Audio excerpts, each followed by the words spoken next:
हरिओम, ओम आनंद ma'am, Om Shanti ma'am, ओम ज्ञान ma'am, आप सभी दर्शकों का हमारे चैनल पर स्वागत है। आज हम लोग यूपी टेट सी टेट के अंतर्गत कुछ महत्वपूर्ण प्रश्नों को हल करेंगे। इस महत्वपूर्ण प्रश्नों को हल करने के पीछे हमारी इच्छा ये है कि आप किसी भी प्रश्न के महत्व को, उसके दृष्टिकोण को, उसके अर्थ को समझते हुए यदि आप हल करेंगे तो इसका अर्थ है कि आपके अंदर प्रश्नों को हल करने की योग्यता होगी। रटना ज्ञान का प्रारंभिक चरण है। रटने से आगे ज्ञान में चिंतन, समझ, उपयोग, उसके महत्व इत्यादि को भी जानना आवश्यक होता है। तो हमारा भरसक यही प्रयास रहता है कि आप किसी भी चीज़ को अपनी मानसिक योग्यता, क्षमता के आधार पर व्यवस्थित रूप से उसे हल करने पर के लिए तत्पर रहें तो ज़्यादा अच्छा रहेगा। तो आइए बिना देरी किए इन प्रश्नों को हम लोग हल करते हैं।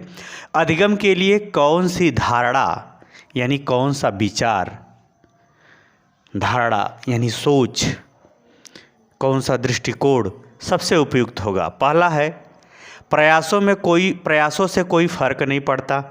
प्रयास करेंगे तो क्या फर्क नहीं पड़ेगा? पड़ता है, यानी क नहीं होगा। ख चलते हैं, सफलता अनियंत्रित है। ये भी गलत है, क्योंकि अगर सफलता अनियंत्रित होती, असफलता यदि अनियंत्रित होती तो सफलता तक लोग पहुंचते कैसे? यानी यह भी क्या है?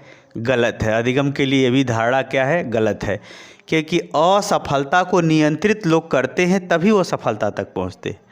आते हैं ग, योग्यता सुधार्य है। यानी योग्यता अगर किसी के पास है तो उसे और सुधारा जा सकता है और अच्छा किया जा सकता है।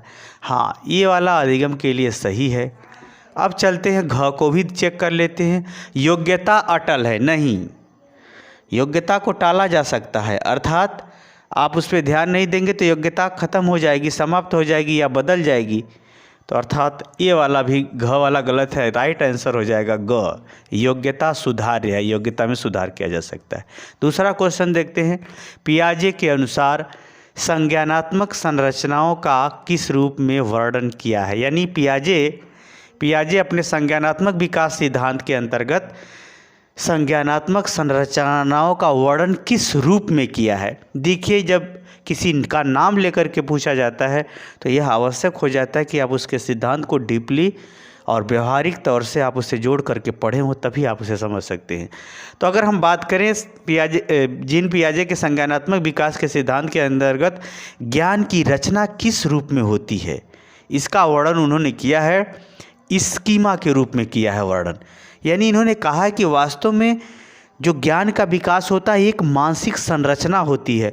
वह मानसिक संरचना व्यवहार से जोड़ करके, व्यवहार में उसे समझ करके होती है। उसी को उन्होंने स्कीमा कहा या मनोबंध कहा। यानी वह विचारों से बध करके उस मानसिक संरचना के अंतर्गत संज्ञानात्मक विकास होता है, ज्ञान का विकास होता है। ये सिद्धांत को आपको डीपली पढ़ना होगा, तब आप इस प्रश्न को हल कर पाएंगे। जहाँ तक इस प्रश्न का उत्तर का संदर्भ था मैंने बता दिया।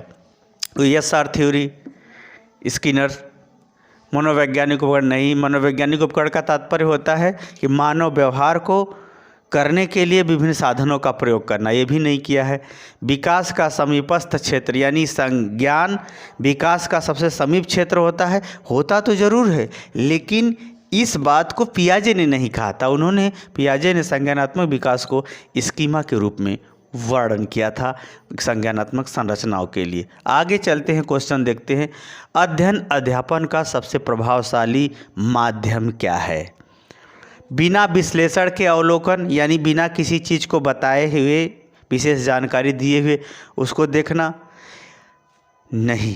क्यों ऐसा है कि जैसे देखने पर जानकारी तो होगा लेकिन विशेष जानकारी नहीं होगा। ये पूछा है सबसे प्रभावशाली तरीका। इसमें चारों प्रभावशाली हैं, इन चारों में सबसे ज़्यादा प्रभावशाली कौन होगा? अंडरस्टैंडिंग लेवल का एक क्वेश्चन है। जो विद्यार्थी बीएड के सिलेबस को पढ़ा होगा, अच्छे ढंग से समझा होगा, वही अच्छे से इसको हल कर सकता है। बिना विश्लेषण के अवलोकन करना, यानी बिना किसी चीज़ के बारे में विशेष रूप से जाने उसे देखना, ये भी अध्ययन अध्यापन का माध्यम है लेकिन विशेष माध्यम नहीं, सामान्य। अनुकरण और दोहराना, किसी चीज़ के पीछे उस तरह से व्यवहार करना और उसको बार बार प्रैक्टिस करना, ये भी है। अब चारों ऑप्शन को चेक करेंगे तब आएगा। विषय वस्तु को यंत्रवत याद करना, जैसे होता है जैसे का तैसे ही, जैसे यंत्र अपना कार्य नियंत्रित होकर के उसी दिशा में, उसी अनुपात में, उसी जगह करता है, उस तरह से याद करना, ये भी नहीं हो सकता। देखते हैं अब चौथा को, संकल्पनाओं के बीच संबंध खोजना। ये देखिए, अब जिसको अच्छे तरह से शब्दों का अर्थ महत्व तो समझ में आता होगा वही अच्छे से हल पाए। ये घ वाला सही होगा। क्यों? संकल्पना का मतलब होता है किसी के संदर्भ में विचारों को जोड़ करके अगर आप अध्ययन करते हैं। संकल्पना का मतलब एक अवधारणा होती है, एक सोच होती है, एक व्यवहार के विषय में कल्पना होती है। उन कल्पनाओं को एक दूसरे से जोड़ करके या विचारों को एक दूसरे से जोड़ करके या ज्ञान को एक दूसरे से जोड़ करके अगर अधिगम अध्यापन यानी अध्यापक पढ़ाए और विद्यार्थी अधिगम करे तो सबसे अधिक प्रभावशाली तरीका होगा। घ वाला सही होगा। बिना विश्लेषण के अवलोकन ये भी होता है जहाँ के बारे में आप कुछ नहीं जानते हैं, अगर वहाँ जा कर के आप देखते हैं तो थोड़ा बहुत तो समझ में आएगा ही। विषय वस्तु को यंत्रवत करना, हाँ, स्मृति लेवल पर विषय वस्तु को यंत्रवत ही याद किया जाता है, ये भी है। लेकिन इन चारों ऑप्शनों में अनुकरण और दोहराना, इससे भी आप कुछ न कुछ सीखते ही हैं। तो इसमें जो है चारों ऑप्शन में सबसे बेस्ट ऑप्शन होगा, जो प्रभावशाली वाला शब्द आया है उसके लिए सबसे बेस्ट ऑप्शन सही होगा घ, संकल्पनाओं के बीच संबंध खोजना। खोज करके अगर आप अध्ययन कराते हैं तो ज़्यादा वह प्रभावशाली होगा और अधिगम भी अत्यधिक होगा। अगले है, सृजनात्मकता की पहचान का प्रमुख लक्षण है अति सतर्कता। क्या जो आदमी अति सतर्क है वो सृजनशील हो सकता है?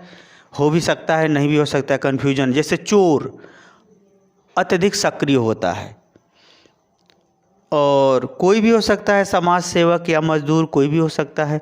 मजदूर भी सक्रिय हो सकता है, तो सक्रिय होने का मतलब सृजनशील होगा ऐसा नहीं कहा जा सकता। असतर्कता ये भी नहीं होगा। कम बोधगम्यता मतलब जिसको कम समझ में आए वो भी सृजनशील नहीं हो सकता। तो बचा कौन ऑप्शन? अपसारी चिंतन। अपसारी चिंतन, चिंतन का मतलब ही होता है समस्या के समाधान के लिए विचार करना।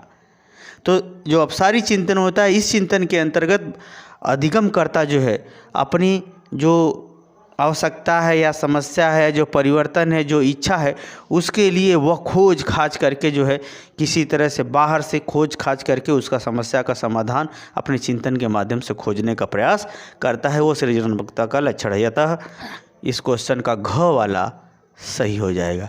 मुझे उम्मीद है कि आप इन चारों को प्रश्नों को समझते हुए याद करने में, हल करने में सफल हो जाएंगे। अगर आपको अच्छा लगा हो वीडियो तो चैनल को लाइक शेयर सब्सक्राइब कीजिए। हरिओम।